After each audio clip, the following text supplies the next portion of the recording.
C'est la première édition d'un village copain du monde en Bretagne. Elle a été inspirée par le village copain du monde qui existe maintenant depuis 7 ans au niveau national à Gravelines dans le Nord.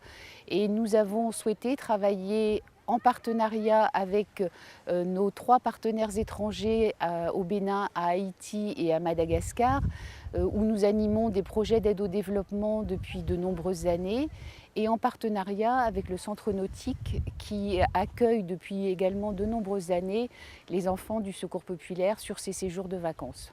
Donc cette initiative se situe dans le cadre de Copains du Monde. Copains du Monde, c'est le mouvement des enfants acteurs de la solidarité qui a été créé en 1992 par le Secours populaire et dont l'objectif est de faire vivre la Convention internationale des droits de l'enfant et de permettre aux enfants d'être aussi acteurs de la solidarité.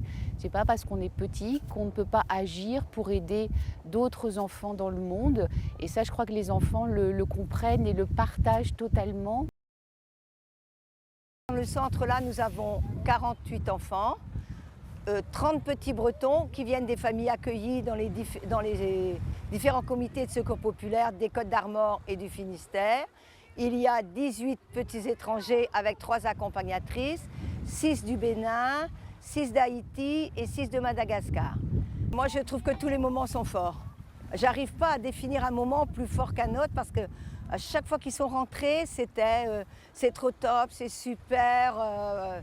À chaque fois que ce soit la baignade, la voile, la pêche à pied, n'importe quel moment, c'était toujours super. Même les soirées, ils sont vraiment... Moi, je suis très étonnée de voir qu'il n'y a aucun problème de relation, aucun problème. Ils sont toujours très contents tous. C'est vraiment intéressant comme expérience de voir qu'au final, on se ressemble tous et on peut très bien s'entendre et qu'il n'y a vraiment pas de barrière, surtout pour les enfants comme ça. C'est vrai qu'ils ont appris à se découvrir et c'est vraiment l'un des axes de ce projet-là, c'est le partage, l'échange, de voir les différentes cultures et d'accepter l'un et de voir en quoi l'autre est différent.